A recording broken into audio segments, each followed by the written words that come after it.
Hey, this is Mo Lunsford at Union Grove Lumber Studios. And this is the Shed Geek. We want to welcome you to today's episode. Hi, everybody. Welcome back. This is Susan, the Shed Gal, and welcome back to this week's episode of the Shed Geek podcast. I'm happy to be with you today, and my very special guest today is Doretha Tinnin. And Doretha, I would love it if you would just tell everybody what company you represent, your business's name, and where you're located at, please. Okay, I work for Burnett Affordable Buildings out of Mulder, Oklahoma, and my business lot is at 2104 East Cherokee Avenue, Sallisaw, Oklahoma. And you are now known as, what is your business's name? We are now Shed Queens. The Shed Queens. So yes. I love it. I love it. And I am looking forward to getting to know you more through this podcast. So let's go back to what got you into the shed industry, if you would share that with our listeners and viewers. Well, this is way back, and I didn't get into it at that time. But way back, years ago, when actually the first shed company that I knew of had started here in Muldrow, I actually told Troy, I said, we ought to build sheds. And this was way back.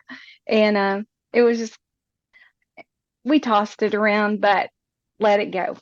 But then about probably 10 years ago, Troy went to work for Burnett. Well, the affordable before it became Burnett. Prior owner, right. Yeah. And he went to work for them, and our kids were all grown and leaving home. And I just said, look, if there's ever a sales lot come open, I want it. Let me know so I can apply. And so about 6.5 years ago, a lot came open, and I went to Atlee and I said, hey, I'd like to sell buildings. And that's where it all started. That was November of 2017. Wow. So you're just coming up on your 7-year anniversary as well. And my 7-year is August 1st. So we're neck and neck as far as the changes we've seen. So, and Troy is your husband. He works at the corporate office for Burnett Affordable Buildings. Definitely a man with a lot of responsibilities at work, kind of holds things together, and he does a fantastic job. So now we have someone who actually, works in the corporate side, and then the spouse is a dealer. So I love that. In fact, I've seen it in the industry, and it's a great model that you have people really invested in the manufacturing company that they're representing, in my opinion. Of course, others might disagree with that, but that's my story and I stick to it. So when you first got into sheds, what training did you have, or lack of? Well, let's start with the training, and then we can talk about challenges, because there's people right now listening that perhaps are brand new or are thinking about getting into the industry, and times have changed a lot just in 7 years. But what was the training like for you when you started? Well, I actually just went into the office that I had, and I just sat down, and Troy said, here's your Excel sheet. Over the phone, he told me this. He said, just go there and do this, this, and this. And I just really didn't know a whole lot about computers, didn't know a whole lot about anything. And to be honest, nobody came and sat down with me and taught me anything. Yeah. So I just learned by asking Troy, what do I do now? Yeah. So it was almost like being thrown into the fire, and then as issues came up, and that was my experience too. I've talked about that many times. An hour or so of training on the software, and then be free, good luck. It was like, and it was pretty painful the first, year or so. I just felt like I was continually having to overcome things that perhaps could have been taught to me up front to prevent them. But in some ways, the industry has changed a lot. But on the education side, this industry is having a really hard time catching up. And so hopefully we're just doing better today. Everybody, I hope, is doing better today than what they were 7 years ago. What were some of did you have any construction background when you got into it? Because I didn't know the difference between a 2x4 and a 2x6. So, I mean, I really had challenges. But what did you know about how they were built, or? Well, Troy went over it with me. And now I have to say, before I got into selling, I did cover for a guy in Roland a couple of weeks while he was gone on vacation 2 different years. Okay. And so I had kind of had just a little bit of an insight on it, on the program, not the program, but Excel sheet. Yes. But Troy, we've always worked on our own homes or whatever. So I knew what a 2x4 was and a 2x6 was. And there's things I did know, but I always just call him and say, what is that? Or, and I've just studied the little paperwork they gave us and, realized, okay, that's a 4x6 tree to runner and, whatever. And that's how I've learned most of it, just reading and listening and asking Tori questions. Absolutely. So what did you do when you first started as far as to attract customers to your lot? And then we'll get to, today and how things have changed for the good or the bad or whatever. But what did you do then to attract customers to sell buildings to? Really, I didn't at the beginning. I just sat there wondering, when is anybody going to come in? And then I thought, okay, there's got to be a better way. So I decided to call one of the dealers that I knew was really selling well. And I said, what are you doing? How do I get people to come to my office? How do I get online sales? Whatever. So he told me at that point to start joining every yard sale group I could, all those sales groups, and just start posting buildings. So I did. And when I did that, my sales went up. And I started writing down on every little sheet, every sale that I did, I put at the top FB if it came from Facebook. Yes. And I started keeping a record, and I realized my sales are coming from Facebook. So I just kept doing that. But then Facebook, of course, changes, and they quit letting us post in 150 sites. So, and I'm, like I said, I'm just not real good with Facebook or the computer for that matter, but I didn't really know what to do from there. And sales were pretty good, but not as good as they are now. Mm-hmm. Well, I do know that when I was at your office last week, I did see a nice bonus check that you had received for selling over $1 million in buildings. And so don't minimize what you've done. It's really been incredible. You had mentioned Facebook, and we talk about that a lot on here, that, Facebook they have very deep pockets. And as soon as we figure out how to work it, they charge for what we need to do. And so, it's dramatically different. With that being said, there is a workaround, and I'm going to share this because I think a lot of people don't know this, and you may now know this, but I know for a fact there's a lot of dealers that don't, because this comes up frequently when I'm talking to folks. I hear all the time, I can only post in 20 groups at a time. And yes and no, it's correct and not correct. So what we did was I found a workaround, and it was like literally like, how could I have not known this? But here's the workaround. Do the post on your phone, and get into, do your post, get into 20 groups under that marketplace group. Put your phone down, go to your laptop, go into marketplace, and click on that post. And you can post it in every single group that you're in. You just have to do it in little shifts. So it might let you do 20 more. Then you have to let it refresh for a few minutes. We did that. It worked. So I've had posts that have been in, one post has been in 200 groups by the end of the day. So I hope that little helpful hint will, because I hear that all the time. Well, I can only post in 20 groups. Yes, that is correct. If you're doing it on your phone, or if you're doing it, just put your phone down and go to your laptop. Or if you do it on your laptop, you have to just step away, refresh it, and then go back in, put it in 20 more, go back in. So hopefully that little helpful hint will do some folks, including you, some good. Yes. Facebook, on one hand, it's like, why are they complicating it? Why do we have to take that extra step? Well, here's the reason why. They're in the business of making money, and they want us to pay to boost post and pay for ads. And so they're making it so that the impression is you're limited to how many groups. So they're very clever. I'm actually surprised it's not that they haven't figured it out. I think it's just not worth their effort that they haven't stopped it where you absolutely aren't allowed to. But it's not against their rules or anything. Nobody's going to get in trouble, but little helpful hint for the future. Right. I didn't know that at all. Yeah. And we too did the same thing. In fact, I use a customer information sheet. People have heard me refer to it as a fact finder. It's a customer information sheet that I use for everyone. And after I find out their name, the next question is, how were you referred to us? And oftentimes you did a great job of tracking it and you could see the pattern. Well, you do more of what works, right? But if you don't know what's working, and that's dealers not asking, it's really hard to gauge where they're putting their time and sometimes money may or may not be worth it, right?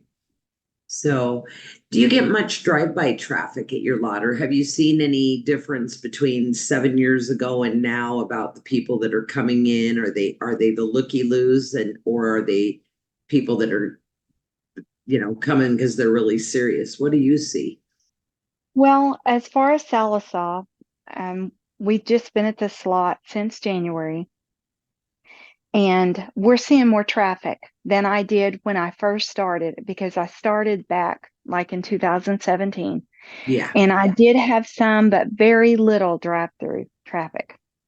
But now we see a lot more than I did back then. Some of them are looking because we do have a lot of competition and they're just around the corner, basically on the other side of town.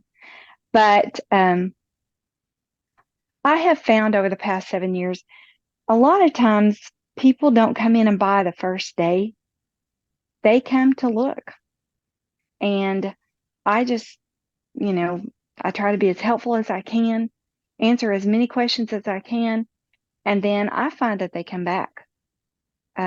Just this morning, I went in and I just now came home for lunch, but when I was there, a guy he pulled in right as I was getting out of my vehicle. But this is his second time to be there. And he still hasn't made up his mind, but I'm giving him all the information I possibly can so that, and I'm trying to do it be as helpful as I can so that he'll want to come back to me. Yes. And so, absolutely. I think there's something to be said for that. And I know this, and I've said it over the years, we're talking a $5,000 building or a $10,000 building or a $15,000 building. And I've heard dealers say, well, I just get a bunch of looky-loos and they're just wasting my time. And I'm like, gosh, it's such a process for so many people. And then I was thinking, my husband and I just a week and a half ago went to go buy a couch. It wasn't anywhere near the price of what a shed would be. And I still, we walked out of there and said, we are going to go look somewhere else, and we haven't yet made our mind up. Now, we did end up going back to the first place because the gal was just spectacular. But it's so interesting, even that, and that's not a price of a shed, it's a lot of money for anyone. And that process of people coming back. Would you say that you have a good follow-up system with folks, or is that something that is kind of a work in progress? And full disclosure, Shed Gal had a follow-up system. It wasn't a CRM. And it was, now I look back and I'm like, it'd be 2:00, 2 days after they came in, and, myself or one of my team members would call and leave a message. And then we'd be like, well, they're not interested because they didn't call us back. Well, or didn't answer, well, they were probably at work. And, now I look back and all that to say, I had a horrible follow-up system. We have a great follow-up system now, but what is that something that you see value in or that you're utilizing at all, or what are you seeing? I definitely think it's a work in progress for us. Um, I do see value in it. I know that there is a fortune in the follow-up. I know that. Yes. It's just getting a system in place that, and something that you can remember. I need to do this. And the CRM has been helpful to us in that. I didn't understand the CRM for a long time. Still don't understand it all, but it has been helpful in the follow-up. And I Excellent. think that's going to make a big difference for us as we Excellent. learn it and get better at it. Yeah. I agree with you. It's just one of those things like it just, the CRM that we're using now on my side with Shed Gal it looks like a foreign language to me. Not nearly as much now. I get it. I mean, I see the benefit of it. Absolutely. It's just it's kind of daunting when you've done it, but quite honestly, because no one set any expectations with me. I heard you mention like an Excel program or something that you had. I sold 10 buildings my first month as a dealer, and I didn't even have a display lot, which I mean, now I don't think there's any company that's going to allow anybody to become a dealer without a display lot. But it was about maybe 2 months in or something. And one of the customers called me to check on their order. Well, I hadn't even kept track. Nobody told me to keep any of the paperwork. They just told me to turn it in once a month, And so I'm like, well, who are you? What was your name? And they're like, we bought a shed from you. And it was so embarrassing. Right. And it's those things that have, over the years, the pain points have led me to put better processes in place. And quite a while ago, someone said to me, who's a very, very successful online metal buildings dealer, said to me, if you put the processes in place, the business will come. And I'm like, man, it would have been nice if someone would have mentioned that way back when. But quite honestly, no one around me knew any processes either. I didn't have anybody. I feel like now we have more resources within the industry to help, Right. to help, if I'd had a CRM from day one, oh my gosh, all that information that we need to harvest, if you want to, for no better word, to set up a follow-up system and a drip system to send people items of value. And I just look back and I'm like, man, it could have been even so much better if we had that. But Right. it's hard for a new dealer. And I think it's still hard. If someone starts brand new and you're like, well, it's going to be several $1,000s to get the CRM set up. They're like, I don't even know what a CRM is. And, I just want to put food on my table. So, Right. yeah. And I know from seeing your display lot last week, it's a beautiful lot. Your office is very homey. And I mean that in all good sense. I felt comfortable. We talk about that a lot too, about how looking at it from the customer's point of view. You have a fairly big lot, which it's wonderful.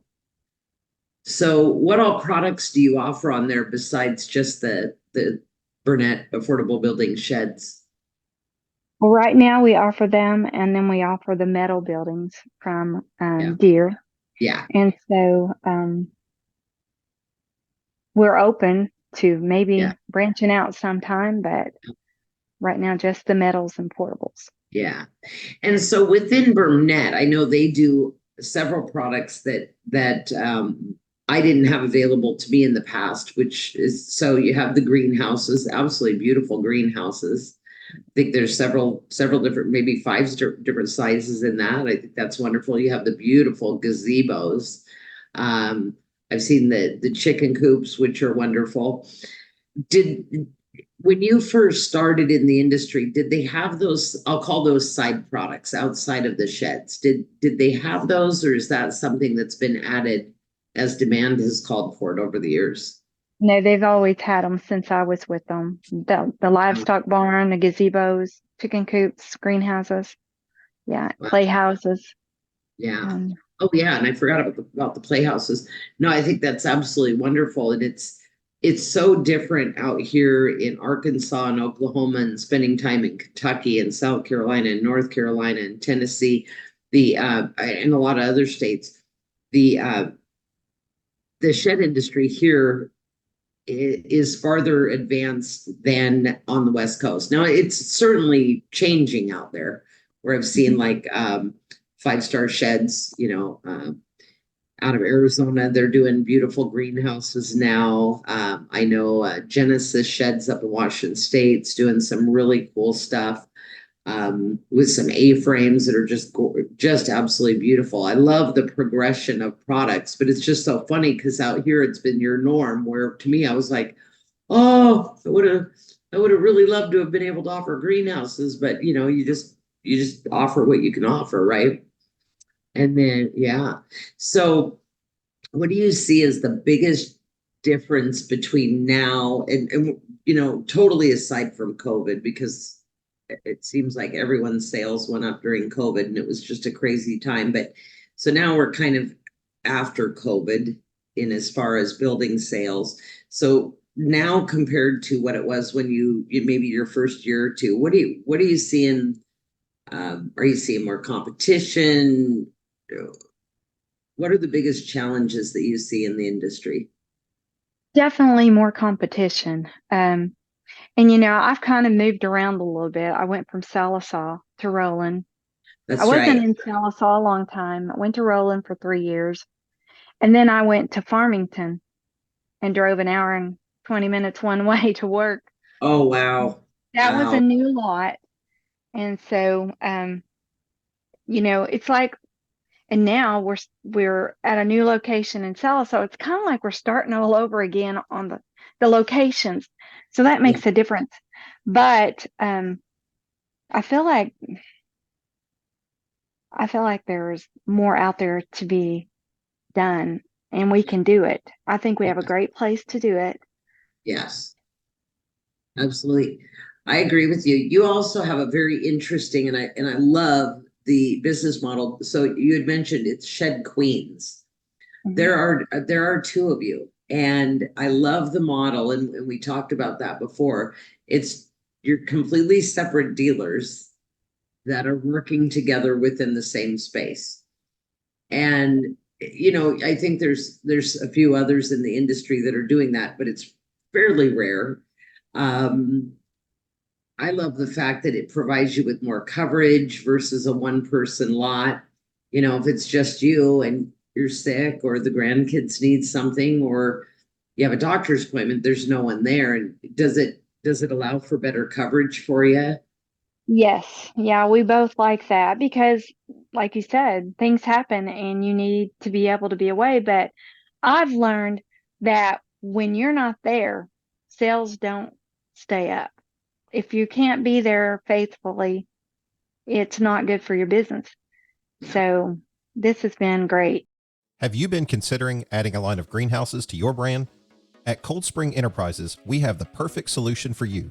By incorporating greenhouse products into your sales location, whether you're a do-it-yourself dealer or a manufacturer supporting multiple shed lots, you can expand your customer base. We offer easy-to-assemble greenhouse kits that will simplify the process of adding greenhouses to your lot. You can choose between two basic styles, an economy style and an A-frame style. We can ship a standard 8x12 greenhouse kit directly to your shed lot or manufacturing location. These kits include all the necessary components for assembly, except for the wainscoting or clear panels, door, and fan. However, we can assist you in connecting with the supplier for these items. Moreover, we also offer negotiable bulk pricing for multiple units. To help you get started, we are pleased to offer an exclusive discount through the Shed Geek podcast. You can receive an 8x12 economy or A-frame style greenhouse, complete with wainscoting or clear panels, a screen door, and fan. The pricing for a complete one-time display unit starts at $2,195 for an economy style and $2,545 for an A-frame style, excluding shipping and tax. For more information and to request bulk unit pricing, please visit www.shedgeek.com/cold-spring-enterprises and fill out your information, and someone will be in touch with you as soon as possible. Or simply go to the Shed Geek newsletter and click on the greenhouse picture to fill out your information. Thank you for considering our greenhouse kits. We are excited to work together to bring greenhouse kits to your line of products. Well, and I'm sure that I actually can't think of it. We're not alone, but I can't even think of any other industries that will hire a representative to represent their product and then not expect them and really demand them to be there during business hours. And I think that's kind of like just the way the shed industry got started. And hey, if we can, hire someone and they sell a couple buildings a month, even though they have another business and 14 other things to do, we'll make it work. Where now I think the industry is more demanding that, and I don't mean demanding in a negative way, but just needing people. This is a full-time gig if you're going to make it a successful business. Right. It's far and few between where dealers are trained properly. It's that's just a fact. So is the competition, it's not that they're more skilled as far as in sales, it's more perhaps maybe something that they could offer, or one company's more competitive in pricing today and there's just more of them. Is that what you mean? Well, I feel like we do have competition. They do offer more. It appears that they're offering better deals than we are.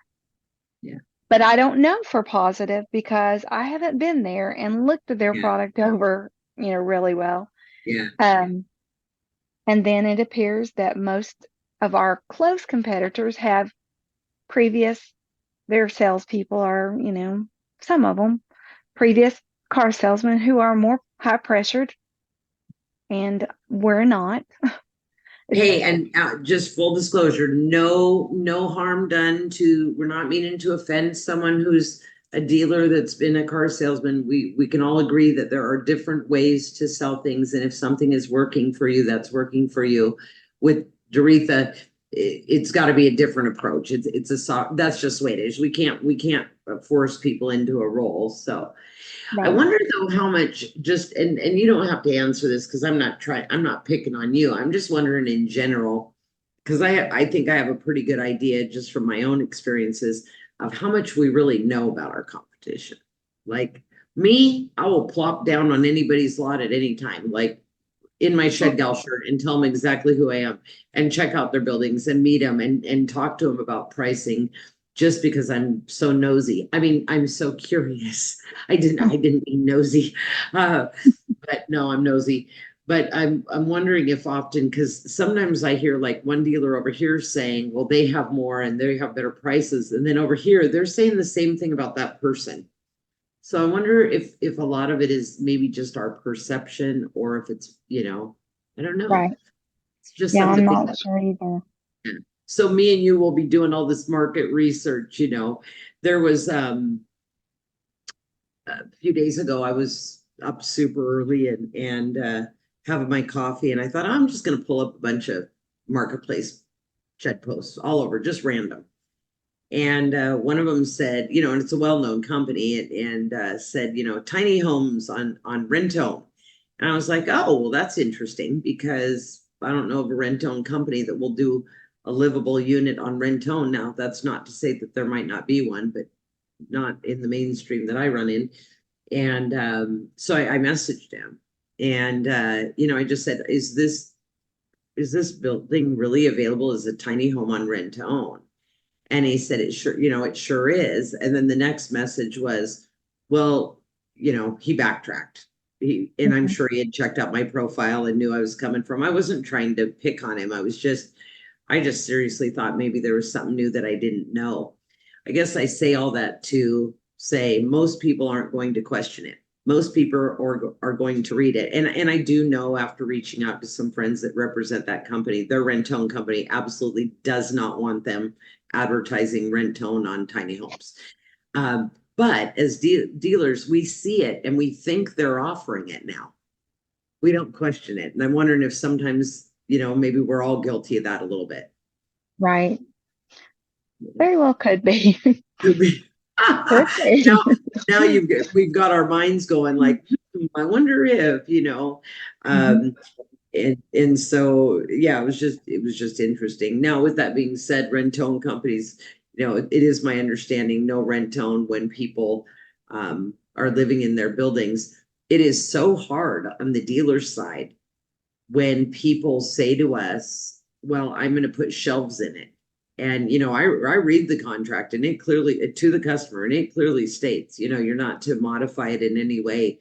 There's that fine line that we in the industry and the rent-to-own companies, and I'm curious your opinion on this. We know they're doing things that they shouldn't be. How do we mitigate the risk to the rent-to-own company yet continue to sell buildings? It's a real challenge, isn't it? Yes, it is. And then I don't know if this is the right way to do it or not, and you can tell me, but when people say, well, I'm going to do this, and this to my building, I say, well, to be honest, the contract says no, but if you do it, just know that if you go default on your lease, you will lose what you put in it. And I have told people that, listen, you put, 2,500 into electrical. We're not paying you for the electrical if you quit paying and we have to pick up the building. It's that fine line we don't want to, right? We don't want to be deceptive. We want to be completely transparent with them. Yet in this industry, we know it happens all the time. But that young man that was advertising the tiny homes on rent-to-own, he just, I don't think anybody had probably ever told him that he's probably not ever read the rent-to-own contract where it says that or no, someone, maybe no one's told him that, that it's not supposed to happen. I don't know, in his case. Tell me about your permitting rules, and not that we are permitting experts, because we absolutely are not, but I've heard some things about this area which are kind of cool. So just full disclosure, Washington State, very strict. King County in particular, extremely strict on portable buildings of any type being permitted for really anything. Arizona, some areas, Coconino County would permit them as tiny homes. Navajo County, you couldn't even permit it. I mean, you couldn't even get a permit if you were putting electrical in it, even though people did all the time. What do you see that people are using their buildings for here? And is permitting, I've heard that permitting is a lot less strict than in some other areas. Right. Well, as far as Sallisaw, to my knowledge, there's no, you don't have to get a permit for a portable building, to my knowledge. Yeah. And even in Fort Smith, I don't know of anywhere there may be communities or, housing districts that you have to. Yeah. But yeah, there's hardly any permitting that you have to do here for that. Now, up Northwest Arkansas, when I was up there, some of the small towns, which were growing like crazy up there, you couldn't put bigger than like a 10 by 16 in a lot of their backyards. They had to get a permit. It was much more strict up there. So yeah, that's so interesting. And I don't, there may be dealers that do help with permitting. We just couldn't, just because of the sheer volume of our sales. I mean, we would have had no time to sell sheds if we had worked on just permitting. But I do know a guy in Arizona that sells, the metal carports and steel buildings, and his wife actually, I don't know if it's some special license, but she started a business. As long as the permitting can be done online, she actually facilitates that and walks people or does the work for them. And I thought, wow, that was pretty cool. I mean, her husband's catching the business over here, and then there's so many people, at least there, that must get a permit. She worked herself right into a little side gig that turned into a full-time little business. So I thought that was cool. But I have heard that the permitting is much more lax out here. And with the high prices of housing and even apartments, it seems like our industry can be part of the solution. And I'm not saying on Rentone, I'm just saying in general, as far as, some of these buildings are finished off, and I mean, they are spectacular. Yes. Yeah. So do you see much of a market for wiring in the buildings right now? Do a lot of people ask for electrical? Several do. Yeah, I sold 2 Saturday that both wanted electrical. Very nice. Very nice.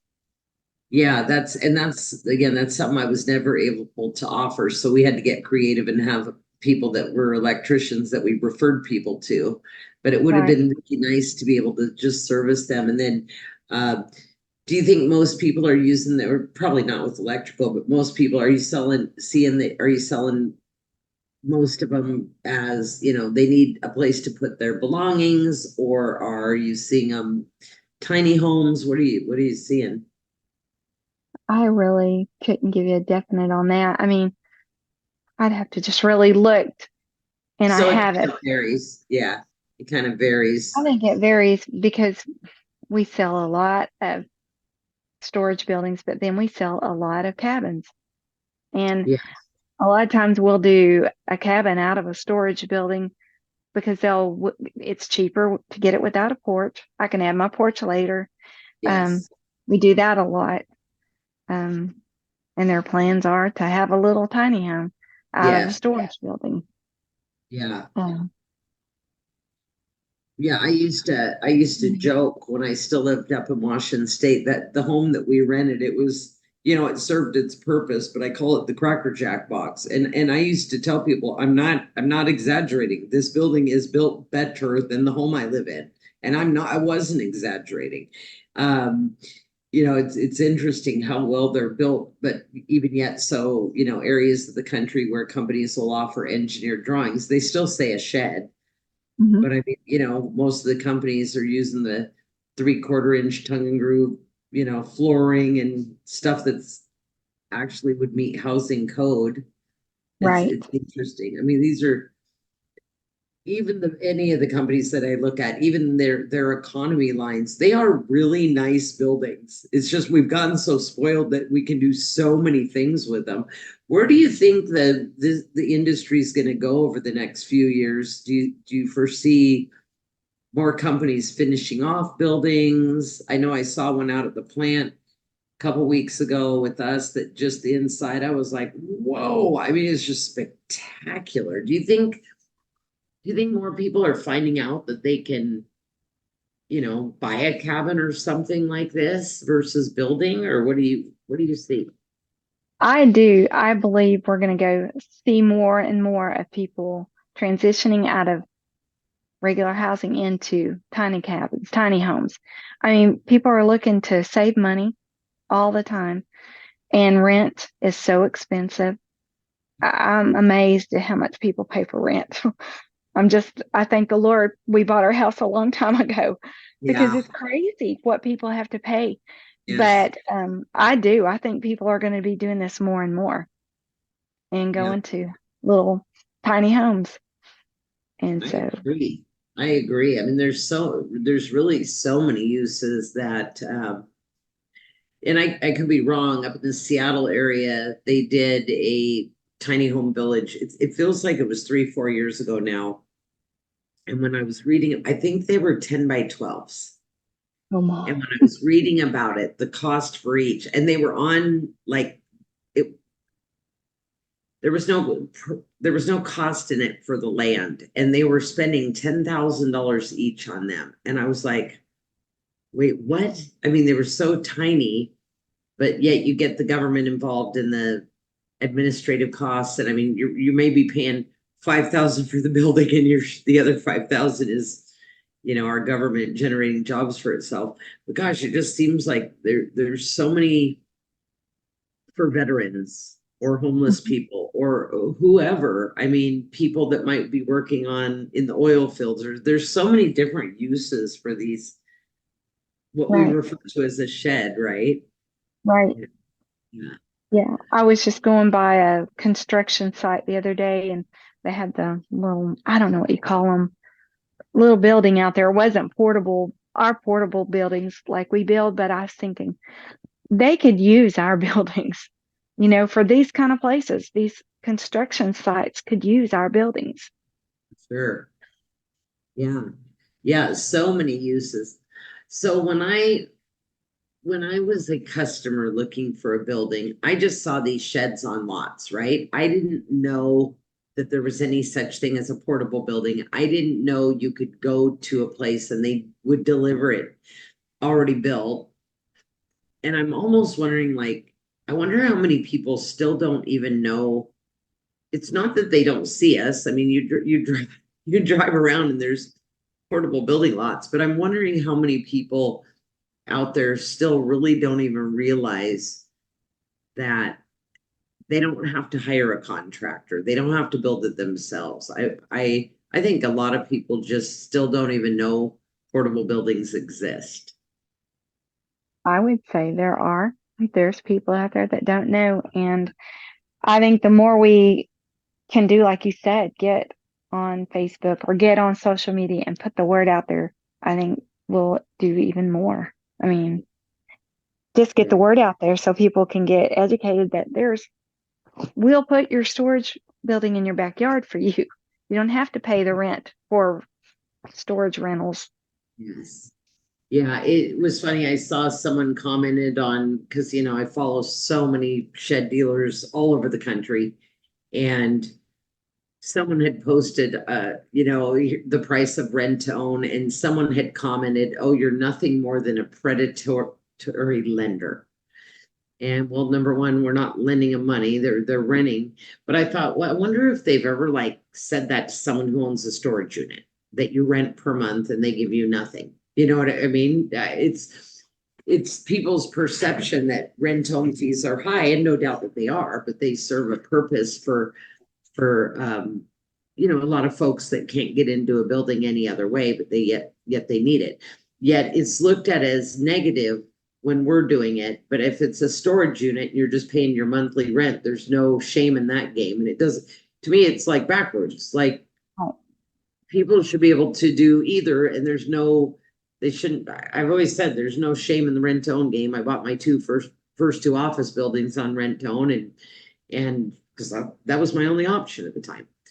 And but the storage units, people rent storage units and don't think twice. And do it for years and years and years. Yes, absolutely. It's I've had storage units several times in my life, and never once did I intend on having that particular storage unit for as long as I did. But in part, it was so inconvenient to go clean it out, and now I got to move it. And my daughter bought a building. One of my daughters bought a building up in Washington several years ago, and she still got that, that building that she got on rent-own, and recently paid it off. And it was compared to a storage unit. She's got the building at the end. She's got something that she could even sell it if she wanted to, now that she owns it. Yeah. Are you seeing any trends on, well, you said that the ones with porches, the cabins are pretty popular. Are you seeing that people are having a preference between like the siding types? So we'll just say, I won't use any one particular brand. So Duratemp or LP or whatever siding versus metal siding. Are you seeing some people that like both, or people are still leaning towards one?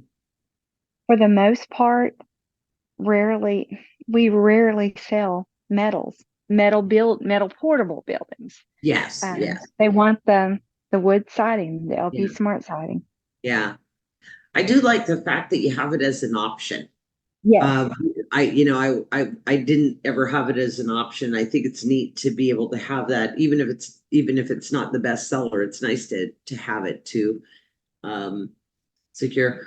So going back to challenges in the industry, if you had to name one or two, what are the top one or two challenges that you're hearing and maybe experiencing?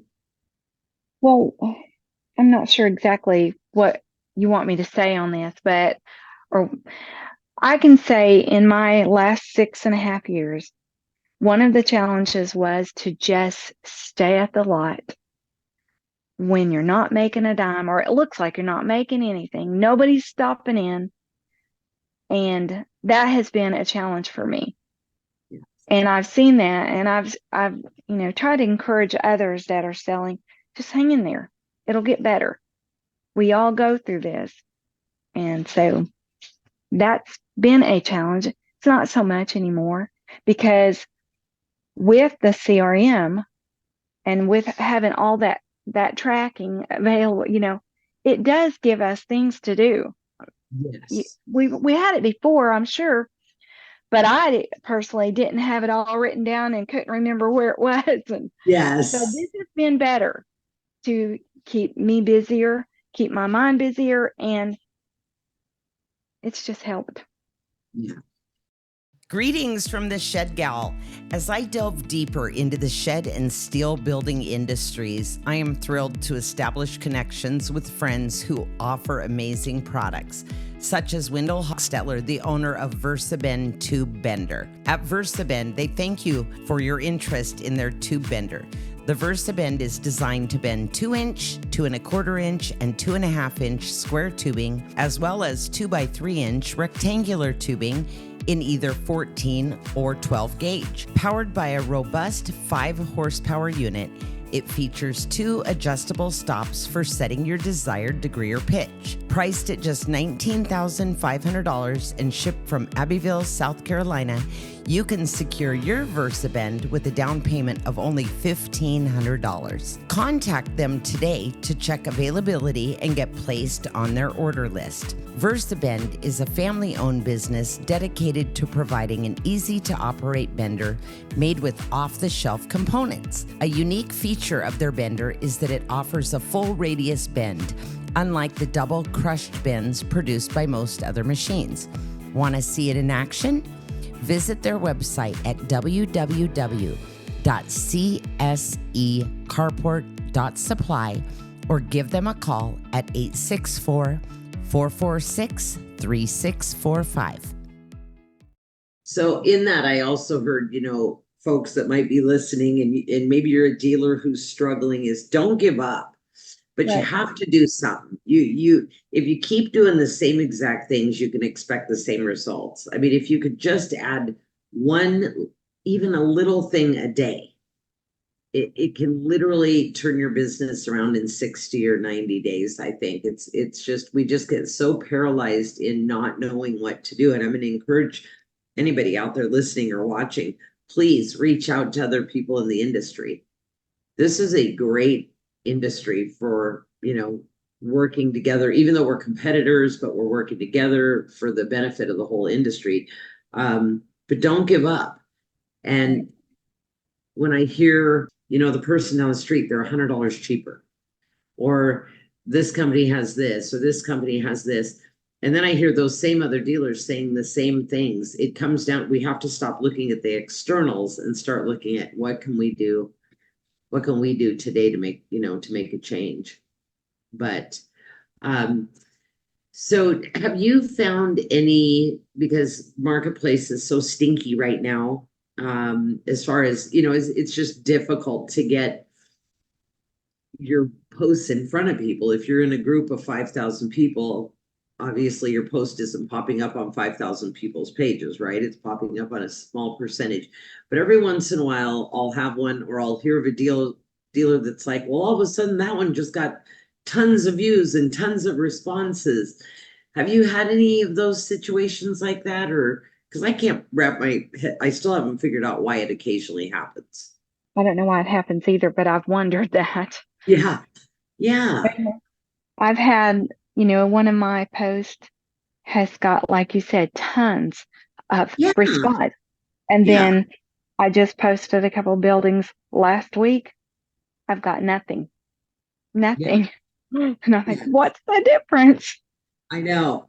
And it's weird because I had one that just like literally like within 12, well, it wasn't right after I posted it, but it was like the second or third day I had like 10 people contact me in one day on it. And I was like, what the heck? I've literally posted that same exact wording and same exact pictures before, and there was like, one like. It was, yeah, if anybody knows the secrets to that and wants to share them, call me and you can get on my podcast and we'll share that, because there's kind of no rhyme or reason.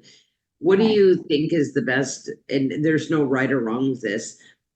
When you're doing your posts, do you promote dealers having like consistency or frequency of how they do them, or what are you finding works for you? Well, I'm not strong in this posting at all. So I'm not going to give my opinion because I don't think it'd be worth much right now. But I'll say what I think, I guess. I'm sure if I would do better at posting, I think it would make a difference. You made me think of something. It's just kind of hit me. The most response that I've got from Marketplace has actually been on tiny homes or buildings like cabins. So yeah, the one Yeah. seems like that I can't get any response for are Yes. just the shed. And Yes. maybe it's the way I present it. I don't know. Yeah. Maybe the wording. I don't know. Well, and I think almost every single podcast I do, I bring this up. We have got to, and I'm just not talking about you and our dealers, but it doesn't matter, listeners. It doesn't matter what company you're with. If your posts look like everybody else's and you're struggling, change your posts. Start there. It's one of the biggest tools. Change them so they don't look like everybody else, and include the who, what, when, where, why, and how. Just discussed this earlier with someone else. People are, and I don't mean this rudely by any means, but consumers are lazy. They're not, when they're scrolling Facebook and maybe they're in a group and your post pops up, it's very unlikely that unless they're searching, putting in shed, that they're interested in a shed. Yet we're posting in all these buy sell groups knowing that, and then we don't do anything to set ourselves apart. And so that's so critical. And the consistency now, in my opinion, is different, and or I should say frequency now is different than it was even 7 years ago. I'm not kidding you. I've said this 100 times. I could put a post up on Facebook and put it in 10, 15, 20 groups on Marketplace, and I'd have 10, 12, 15 responses within an hour or two. I mean, like, it was a joke. I could barely keep up. Well, those days are long gone. But I didn't hardly ever post because I would post and then sell, and then post. And now it seems like we have to be more consistent and more, posting more often to even try to get the results that we had just a few short years ago. I agree with that. Yeah. And then during COVID, all bets were off. It felt like Brandon Suarez recently did a funny AI picture. It was great on the Shed Professionals page. It was people lined up at his lot. Now they all looked like they were very sad, but it was an AI done thing, and it was like, this whole big line of people to come in and buy. Well, we know that's not reality, but boy, during COVID, it sure felt like reality. It was crazy. I literally had waiting lists. It was just, I would, if I got a building available and I was able to put it up on my business Facebook page, I mean, it was literally gone within sometimes a half hour. It was just insanity. And that brought, delays in building and delays in delivery. And so while sales were great, it was also a very challenging time. So, well, I suspect that you're going to be around for a very long time in the shed industry. And it was interesting that because we'd never talked about that before, when you mentioned quite a long time ago that you had said to your husband, we should get into the building sheds. Mm-hmm. And yet here we are. And even though you're not building them and Troy's not building them, you're both completely involved in the industry, which is really neat. Right. We sure didn't dream that back then that we would really Yeah. be into Yeah. it. But I love selling buildings. I've really enjoyed it. It is fun. And I joke that it's like, how can I be so passionate about a bunch of pieces of wood that are nailed and screwed together? But it just is a really cool industry. You had mentioned going to Shed University and really enjoying that. And I had another guest on, Pam Bruces, who she had gone and expressed that. And I was saying how I went to the Shed Haulers Bash in March. And it just blew me away, the connections within this industry. And I'm not sure if you get that if you work at 7-Eleven. And I'm no harm done on 7-Eleven. I love Slurpees, but I just don't think in a lot of industries they have the connections that we have within our industry. Right. What are you most looking forward to in the next year or two in the industry? I'm just looking for it to really go. I'm really looking for it to go big. Well, and I know that you are not alone in as far as that, because a lot of our listeners are dealers, and they want the same thing too, right? And Right. I wish success for everyone. Well, it will be for everyone. I mean, as far as if it goes big, it's not just for the salespeople, it's for everybody. And that's what I'm looking for, everybody to win in it. And we can. Yeah. And then you bring up a good point, because when sales go up, that's more people that can be employed at the plant. That's more job security for the haulers that may or may not be getting all the loads that they want. It's this trifecta. And then on the other hand, that it just reinforces how important every part is, and that we work together as a team in this industry. Right. Yeah. Yeah. I mean, I was buddies with the people who hauled my sheds off my lots. I'm still friends with some of them. I have one that, was just messaging with from Arizona last Friday, and it's not us against them, is it? It's Nope. Unfortunately, it's not you against the people at the plant, since your husband works at the plant, right? Right. Gotta keep on his good side. And he better keep on yours. Yep. Well, good.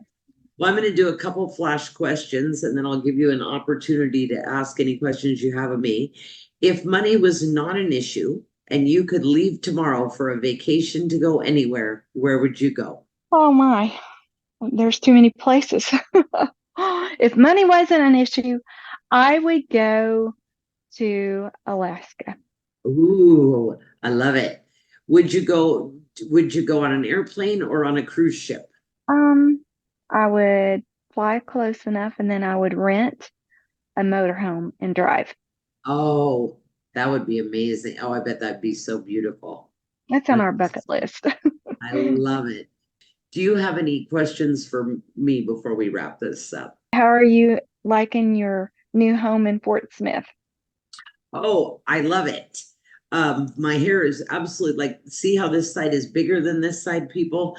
Well, for those listeners, you can't see, but this is, the humidity is doing a bit of a job on my hair, but I love it. The people are very, very friendly. And I think it's easier to connect with people here than it was in the Seattle area or in the Phoenix area, just because it's smaller. So we're loving it. Thank you for asking. Good. Yeah. Good deal. All right. Well, that is the end of this week's episode of the Shed Geek podcast. I'm Susan, the Shed Gal, and I appreciate you all listening. And for those of you watching, thank you as well. And we'll see you again soon. Hey, this is Mo Lunsford in sunny Union Grove, North Carolina, and we want to say thank you to all the guests and listeners.